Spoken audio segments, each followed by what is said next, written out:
Hi Jen, it is you from the future. I got a hold of your diaries when you were 27. In one of your entries, you said that you wished you had an older sister or a mentor. So today, I'm gonna be that person for you. So let's get into it.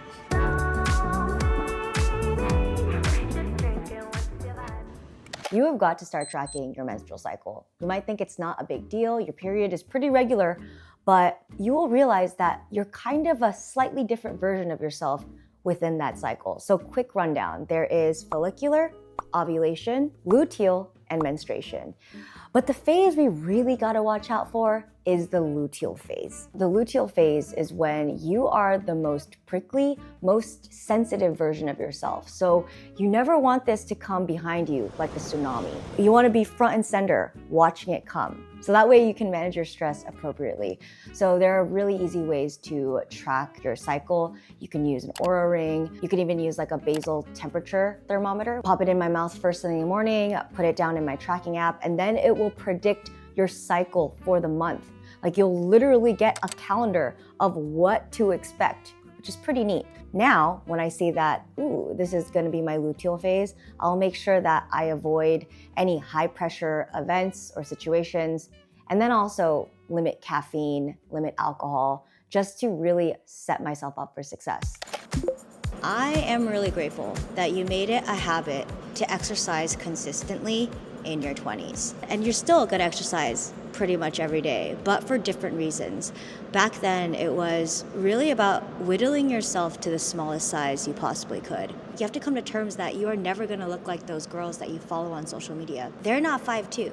They don't have a physique like you. Like, it's as if you were a cow, but you're comparing yourself to a kangaroo. Like, you're never gonna look like that. And at 34, you're still gonna be pretty aware of how you look, but much less so. I think as I get older, I'm realizing that the way I look is probably the least interesting thing about me. The main reason why you're at the gym every day, it's for this, your brain right here. Because after you work out, you feel a deeper sense of well-being. And it's easier to complete tasks when you're in a better mood, period. I wanna drop the biggest fashion tip I could ever give you, because you're always going to be experimenting with your style, different silhouettes, different textures. But I've come to realize that my outfits are elite when I prioritize practicality. Because there are outfits that you wear for the internet. This is when you wanna make more of a spectacle out of yourself. And then there's outfits for reality.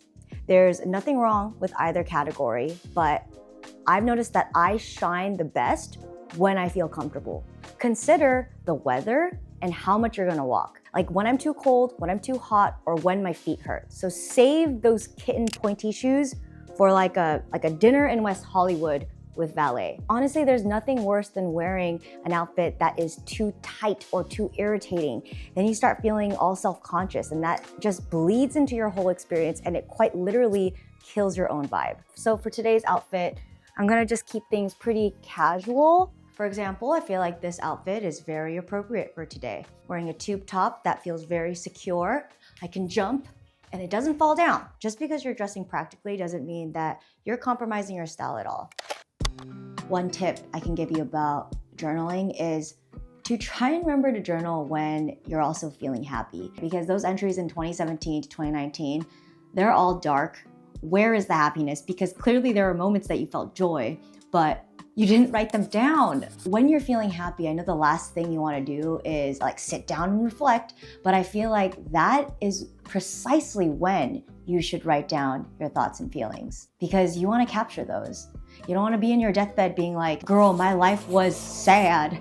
You wanna remember the light and the dark, because that's what gives everything depth. But I'm really glad that you wrote down all your entries of your therapy sessions. And on the topic of therapy, I want to thank BetterHelp for sponsoring this video. Each session that I ever went to, it helped me, even if I didn't think that it was helping me at the time, because there have been a lot of sessions where I go into it and I'm like, ugh, that was just not productive, or I actually feel worse from it. I didn't even realize like how much I needed it. And because I wrote down my sessions, it gave me a tangible guideline of the things that I wanted to be aware of, things that were triggering me, and things that I ultimately wanted to heal from. And I think a lot of people avoid therapy because maybe they're afraid of change, maybe they're afraid of the stigma that comes around it. For a while, my parents were not against therapy, but there was just sort of like dark cloud around it because it was not very culturally accepted at their time. And it even persists today. So to help understand the therapy stigma, especially in the younger generation, BetterHelp launched their first ever State of the Stigma survey where they asked over 16,000 participants about their thoughts on mental health and therapy. And the results really bummed me out because when you find a good therapist, they can really listen and give you advice and ask you the questions that are really going to help shape a new version of yourself. So if you think that you can benefit from speaking to a licensed therapist, this is your sign to start now.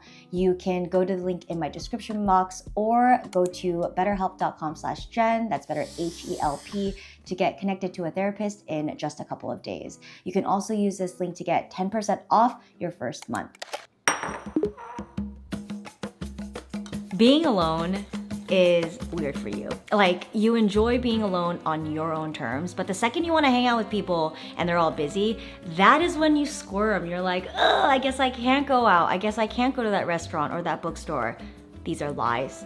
If you really want to do something, but you can't find anyone to do it with you, you have every right to go by yourself. Your preferences are more strongly defined when you are doing something by yourself. Like, what do you choose when no one else is watching? And honestly, I'm still on the road to being okay on my own. It is hard because whenever I'm experiencing something really joyful or something beautiful, the first thought in my mind is, oh, I wish like my son was here, or I wish my friends were here, or, you know, there's always someone I wish I was there with me to experience it. But enjoying something entirely to yourself, by yourself, that is also something really special. Carve out some small pockets of you time, not where you're just chilling at home and you're confined in your own comfort zone. Like, it's important to explore the world outside of you alone too. So I thought I would take my own advice and go on a little solo adventure. It's not really adventure. We're getting pizza. So I'm parked outside of Desano. This is a pizza spot that has been saved in my Google Maps for months, perhaps years. And today, I thought that I would discover and try it by myself. Right here.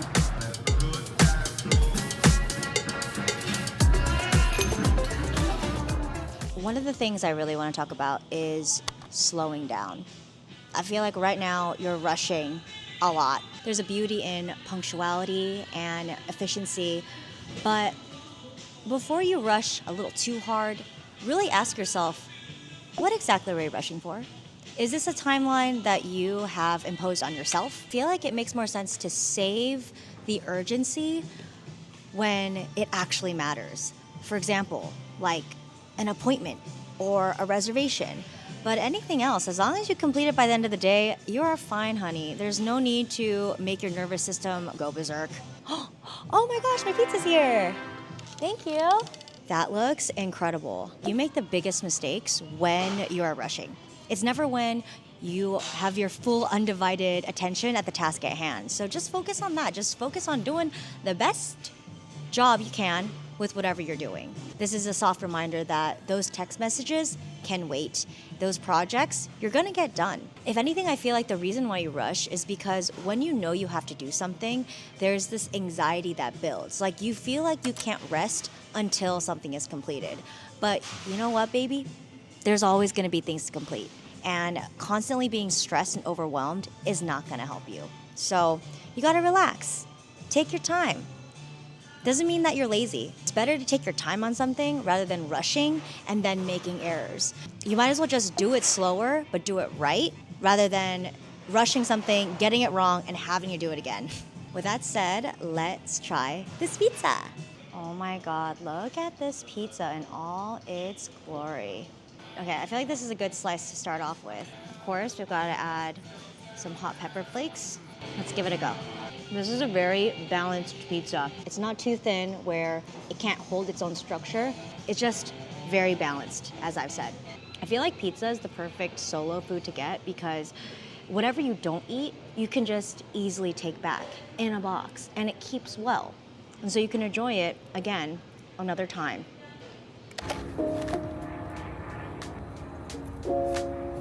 I know right now you're trying to water every single friend in your life, including acquaintances, and I'm sorry, but that is literally just draining you. Dunbar's number is like we can maintain up to 150 close friends, but even that number I think is really challenging. Even maintaining 25 friends is really difficult. I think a more realistic number is maintaining 15 relationships in your life. That includes family and friends. I think that's really doable because we don't got a lot of time, babe. We really don't. So you want to make sure that each of those hours count. Like according to Mel Robbins, it takes 200 hours for an acquaintance to feel like a close friend. That is a lot of hours in adult years. You feel me? So who are you going to be spending those hours with? Who are you going to be clocking in with? But my theory is once you surpass 200 hours with somebody, I feel like then they become one of those friends where you just pick up exactly where you left off. There's a lot of factors on what makes a friend good, but I think my favorite is energy transfer. Do I feel enriched and nourished after hanging out with you, or do I feel depleted and hollow? And it doesn't have to be a plus every single hang. But if it's a consistent deficit each time, then I think it's fair to put that friendship on pause. And also trust your intuition more. There are gonna be certain people in your life where every time you hang out with them, you're like, I don't know if they actually like me. Like you're left feeling confused if they even like you. That feeling is real. Especially if it's consistently happening. Life is just too short to be hanging out with people where you just feel unsure and uneasy. It's just not worth it. Asking for help is also an art form. There's gonna be a lot of things in your life that you just don't know how to do. And that's okay. There's so much mystery in the world. Like asking for help doesn't mean that you're stupid or you're incapable. It just means like you need an extra hand. It's not that deep. And I think my biggest tip on asking for help is to ask when you are in a calm state, not when you are peak stressed, not last minute. I mean, obviously there's going to be times where you are going to be asking for last minute help, but it's like being able to assess something ahead of time and being like, hey, I'm going to need some help with this. I know a friend, I'm going to reach out. And you'll be surprised how many people actually say yes, especially when they have like a couple of days in advance, even like in 24 hours. Don't be afraid to ask for help, and don't be stingy when people ask you for help. It's like the cycle of help. My last tip is to really enjoy a night in. You have never regretted staying in. However, you've regretted many nights out. It's never the other way around. Never do I wake up after 9 hours of sleep being like, God, I regret being refreshed in the morning. Drinks and partying come naturally when you're celebrating something. The nights out are still going to be just as fun, but you have to consider the recovery time. I know after you complete something, there is some sort of craving or urge to want to go out to give yourself a pat on the back. But exploring other options than going out is going to be healthy. Some examples: doing an everything shower. Oof. Curling in bed with a good book, also really fun. A nice, wholesome game night with a friend that you feel really safe around. These days, I am way more selective about when I decide to go out. There's a couple of factors. One, I have to make sure that we are partying with a purpose. Is it someone's birthday? Are we celebrating something? Or are we just going out for the sake of going out? Number two, I want to make sure that I have nothing pressing the next day, even the following day. I want to give myself a nice cushion between that night out. And third, it's got to be with the right crew. All those 3 factors need to be there in order for me to say yes on going out. So I guess that concludes the end of this video. I'm going to go to sleep. Good night.